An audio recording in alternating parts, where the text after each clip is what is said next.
Iran is bracing for what figures to be a major blow to its already Today, the US is unleashing a series of punitive measures on Iran, hitting its financial sector and, of course, its oil exports. There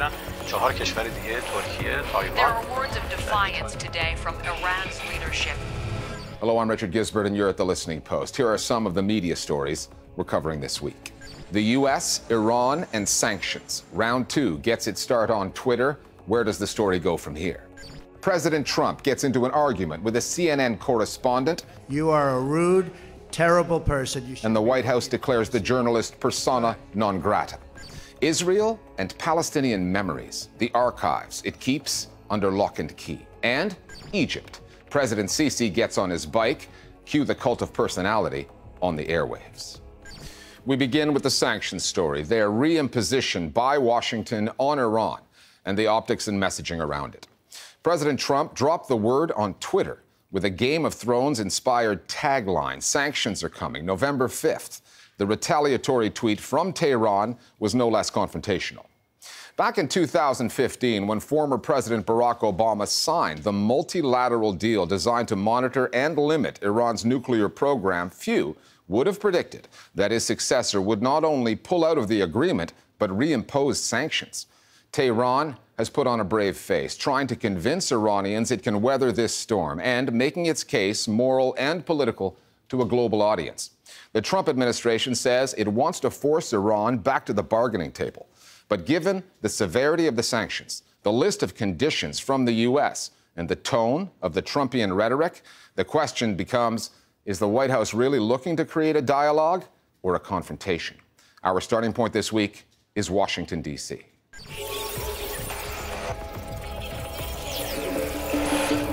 Never have I seen a president with a Game of Thrones style. Bit of a Game of Thrones play here. President Trump dramatically escalated a war of words just before midnight last night. Trump tweeted. Starting with a misconception. Donald Trump is not the first American president to conduct foreign policy with Iran on Twitter.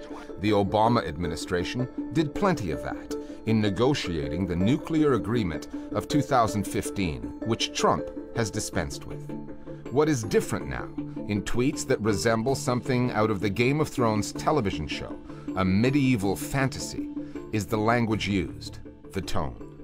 What this shows first on the Donald Trump side is this cavalier approach towards sanctions. We're talking about something that is going to impoverish a very large segment of the Iranian population. And the fact that this is a movie poster, I think also reflects that in the eyes of some folks in this administration, this is very much a game. It's unfortunate because I think it leaves a lot of room for misinterpretation and a lot of room for a particular kind of bravado via social media that can prove to be dangerous in the long term because they're not directly talking to one another. But this, unfortunately, seems to be the reality now. I think there are probably elements of the Iranian government which don't disapprove of it.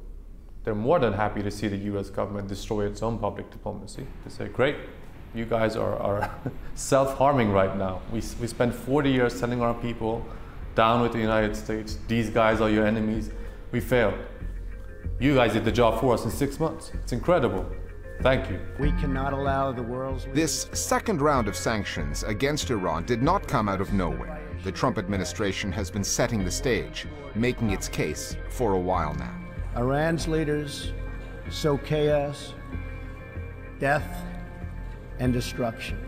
And not just through the president on stages such as the UN's. Our objective is to starve the Iranian regime of the revenue it uses to fund violent and destabilizing activities. Secretary of State Mike Pompeo has done the same, as has John Bolton, who was a prominent hawkish figure at the State Department during the run-up to the war in Iraq and is now President Trump's national security advisor. The murderous regime and its supporters will face significant consequences.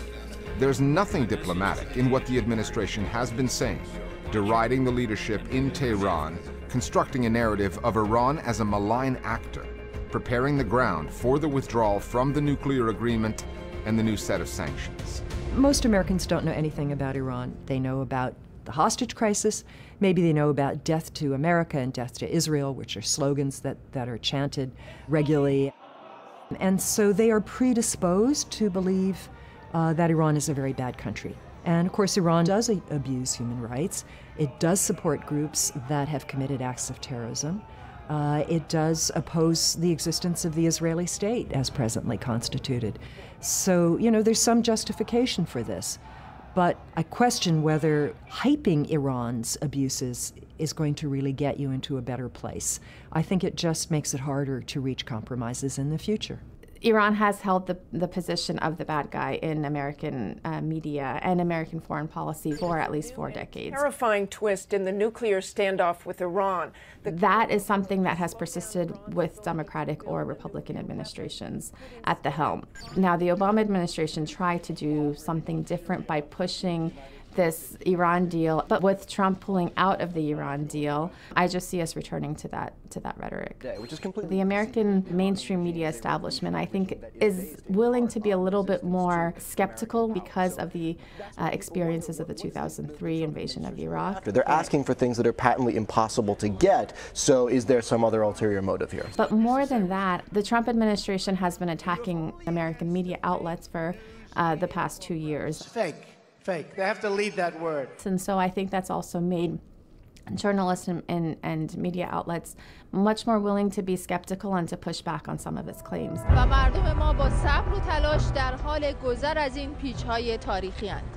The Iranian media, some of which can be fractious at times, has coalesced behind the government there. One newspaper, Ebtekar, called Washington's attempt to reduce Iran's economic presence wishful thinking. Another, Ganoun, reported on anti-American demonstrations and said the only response to the sanctions is unity. Iran has banned Twitter and Instagram, so they cannot be used domestically. However, the leadership takes to the platforms to get its message to the world in multiple languages, if necessary. The supreme leader, Ali Khamenei, did not respond to President Trump's Game of Thrones tweet directly. The response, "I will stand against you," came on Instagram from a senior army general. General Qasem Soleimani is no diplomat, and the optics and implications of his role have been noted.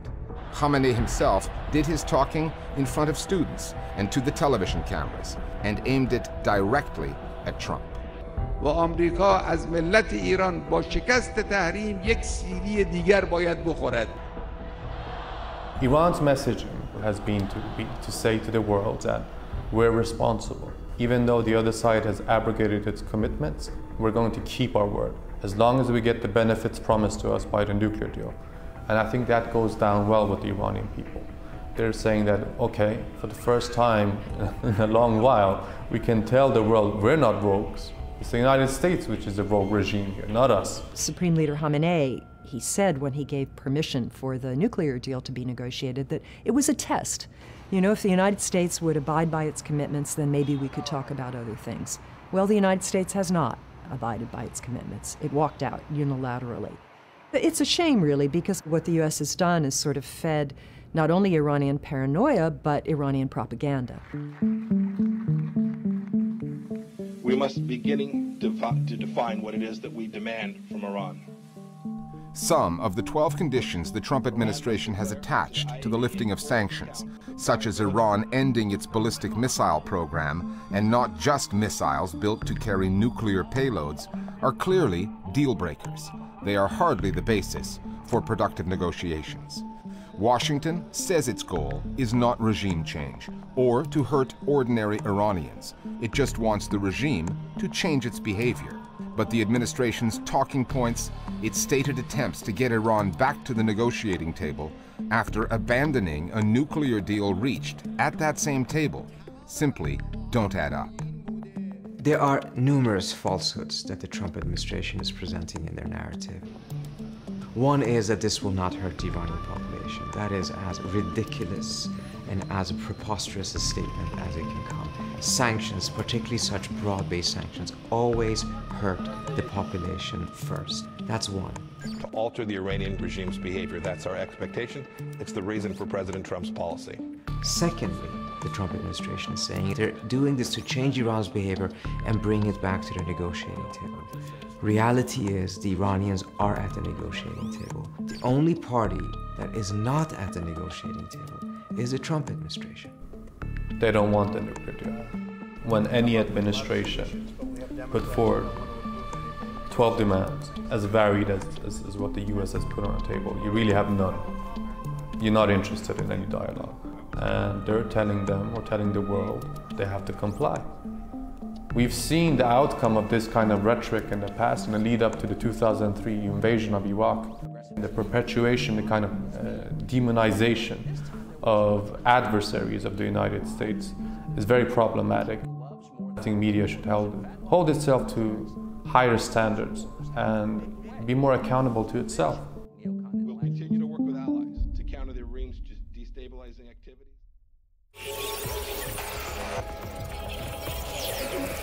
We're looking at other media stories that are on our radar this week with one of our producers, Flo Phillips. Flo, Donald Trump's first press conference after the midterm elections went seriously off the rails. It ended with the White House revoking the press pass of a CNN correspondent. What happened there? Things escalated really quickly in that press conference, Richard. It's not unusual for Trump to be aggressive with reporters, but that afternoon he seemed particularly irritable. It's such a hostile media. It's so sad. What really made the news was the back and forth between Trump and CNN's chief White House correspondent, Jim Acosta. Mr. President, if I may ask one other question, are you worried? That's enough. That's enough. Mr. President, that's enough. enough. Ask one other, I'll tell you what, CNN should be ashamed of itself having you working for them. You are a rude, terrible person. You shouldn't be working for CNN. Acosta was pretty persistent when asking the president for a follow-up question and eventually had the mic taken from him. A few hours later, White House Press Secretary Sarah Sanders announced that Acosta's hard pass, that's the permit that allows him access to the White House, had been revoked. But this president is quite accustomed to difficult questioning. How has the White House justified this?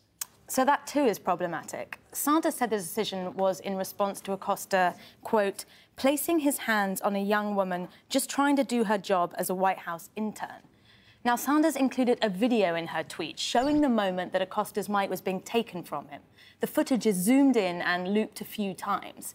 The implication that Acosta acted improperly is misleading, or to say the very least, a stretch. This coming from a White House occupied by a president who is in no position to school anyone on how to treat women. You've also been looking into a story in Thailand, not the kind of thing we've ever reported on before. The government and some of its critics online are now slugging it out in, have I got this right, a rap battle? Well, that's what it looks like. The first shot was a music video posted on YouTube a few weeks ago by a group calling itself Rap Against Dictatorship. It's had nearly 30 million views, and the criticisms were direct. Rappers are not known for mincing their words. Given the jail terms handed out to dozens of government critics since the military coup in 2014, posting that kind of video in Thailand is risky. And what's the government's response been? A little dad rap? You could call it that. Initially, there was some tough talk from police and Thailand's computer crime unit, which called the song defamatory. But then the unit changed tack, announcing that no one should be prevented from expressing opinions, and released its own rap, Thailand 4.0. But the online blowback has not been kind. About 1,000 likes to 20,000 dislikes. Here's one comment. So lame. The beats are so out of date. Don't make more songs like this. I'm getting second-hand embarrassment. Now, Thailand will hold elections in February, the first since the military took over. The viral success of the first video tapped into some serious discontent, social and political. We'll see how much more of that surfaces, how much the government is prepared to take, and how it all plays out on election day. Okay, thanks, Flo. Turning now to a story about memory, how knowledge of the past is produced and kept hidden in a place where history and its narration is highly contested, Israel and Palestine. For years, material that could reveal details about Israel's treatment of Palestinians has been sealed inside the country's state and military archives. Under the pretext of security or privacy, more than 98% of those documents are classified. They're under lock and key. It's a form of censorship that has been criticized not just by Palestinians, but by the former chief archivist of Israel itself. Historians and journalists say the policy of censoring material in the archives exposes the deep insecurity Israel has about its past, with archivists acting as the gatekeepers of history. For Palestinians, it's part of a wider trend of cultural erasure and historical denial that, beginning before 1948, has gone hand in hand with the regular theft and appropriation of not just their land, but their story. The Listening Post's Tarek Nafa now on the silencing of Palestinian history in Israel's archives.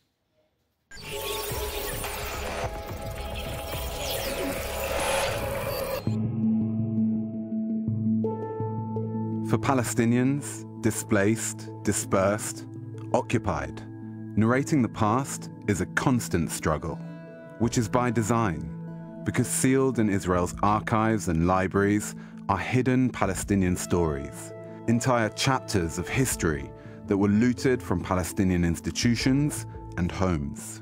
After the Palestinian people were expelled from their homes, Israeli forces came in and quite methodically proceeded to seize all of the contents in their houses. It was done in such a way that to this day, we don't have a complete idea of what items were taken. Documents are scattered in so many places, some in the Israeli archives in Jerusalem, some at the National Library. Many of these boxes haven't been catalogued to this day. There is often no possibility for a researcher to have access to them. All of the archives in Israel are really very much founded on the erasure of Palestinians. Every single Israeli attack on Palestinians has usually targeted an archive. This happened in 1948 en masse, and also in 1982 when the Israelis invaded Lebanon and targeted the Institute of Palestine Studies. One of the reasons that they're threatening is because they're really a record of Palestinian social life and Palestine more broadly. There are important items like the personal papers of Palestinian leaders and intellectuals, like Khalil al-Sakakini's library in Jerusalem, considered one of the most important Palestinian private libraries. Then you have Palestinian lawyers whose entire offices and files were seized. To this day, if you go to the archives, you'll find there's a Palestinian lawyers category, which I find strange. Palestinian lawyers, these are very private documents. The fact that they have been taken away is a sign of contempt for Palestinian history. It's an attempt to suggest Palestinians have no history, no documents, no belongings. Israel's archive law says that anyone can access the state archives. The most sensitive material can be censored for up to 70 years.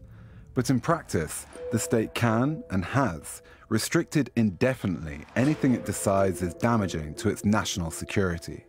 Israeli historian Rana Sela has spent 20 years trawling the archives, uncovering troves of previously unseen footage and photographs seized as far back as the 1930s.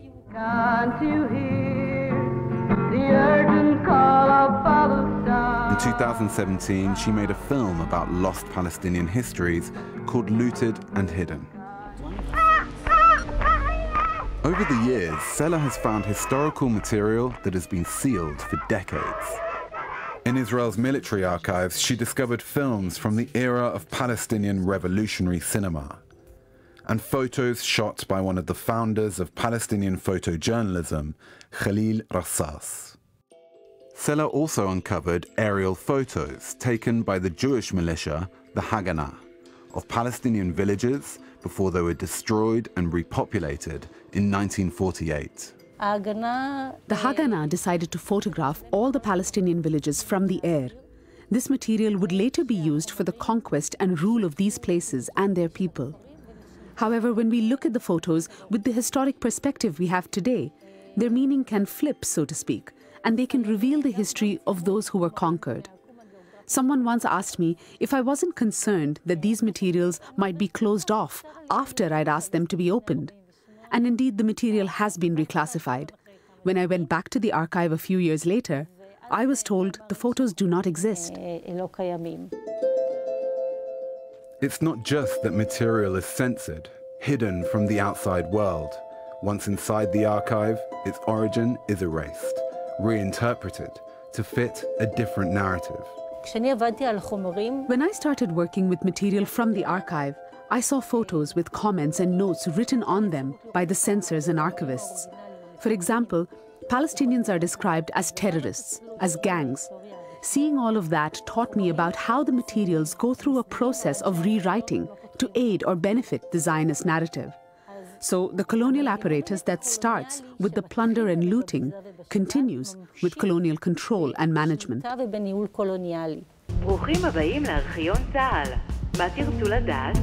The role the archives play in reshaping history is under the control of political masters.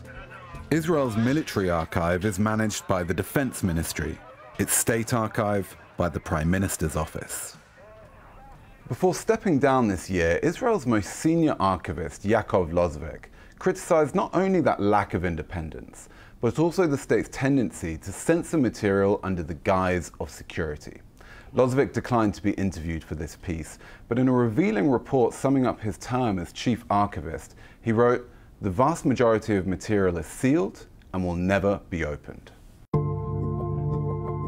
According to the Israeli NGO, Akivot, of the 14.8 million files held by Israel's state and military archives, less than 2% are accessible to the public. That includes restricted material that could expose Israelis to uncomfortable truths about their history, like war crimes perpetrated against Palestinians. Israel is terrified of the contents of its own archives and doesn't want its history to be exposed.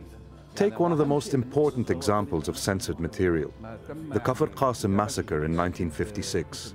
Many scholars argue that Israel used the Kafr Qasim massacre to force those Palestinians who had stayed on their land to flee.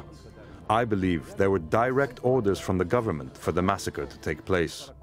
So as long as the state keeps censoring these documents, it means it's trying to hide the past, to prevent it from being part of the present and the future. Who is allowed to remember and who is made to forget is an expression of power. Erasing the archival record denies Palestinians the right to narrate their past and to connect it to their present. But Israel does not have a monopoly over history. In the occupied West Bank, a major project is underway by the Palestine Museum to collect and digitize hundreds of thousands of items of historical significance. In the face of continuing historical denial, Palestinians are finding other ways to preserve collective memory. Archival fever, or this attempt to really record and collate these histories and stories, has been from the very beginning a part of the Palestinian struggle for memory and, to a certain extent, for liberation. There is no single authoritative Palestinian archive. That may be a blessing in disguise, because the more voices and the more multiplicity we have, I think all of those things are sources of richness, not poverty. I don't think that Palestinian history should be deprived of documents and evidence. It is important to return the material to the owners so that it won't be me, someone with privilege and access, who writes the Palestinians' history, but rather Palestinian researchers themselves. Israeli society must learn to respect, acknowledge, and understand Palestinian society and its history, because without that, there's no future for this place. And finally, we haven't checked in on Egypt for a while, the state of the media space there. And last week, we got a reminder of the unending admiration that Egyptian news anchors have for President Abdel Fattah el-Sisi. All he has to do is take a bike tour of Sharm el-Sheikh ahead of the World Youth Forum, a personal inspection of the preparations for that meeting, essentially a photo op. And the talking heads on channels like LTC TV, Dream TV, and DMC suffer a collective loss of breath and critical faculties. We'll leave you now with a few sycophantic snippets from the cult of personality that, for the most part, is Egyptian television. And we'll see you next time here at The Listening Post. امبارح سيادة الرئيس السيسي قام بجولة تفقدية في أرض الفيروز في مدينة السلام شرم الشيخ. كان يعني جولة تفقدية بالدراجة، ودي في حد ذاتها رسالة سلام إلى شباب العالم، بل العالم أجمع، من أرض الفيروز. على فكره، يعني ممكن تنزل بالليل الشارع تلاقي الرئيس موجود وبيتكلم مع الشباب. يعني كانت لطيفه الحقيقه، جوله تفقديه واعطاء كده حماسه حلوه للشباب. تعالوا نشوف مع بعض الكليب ده.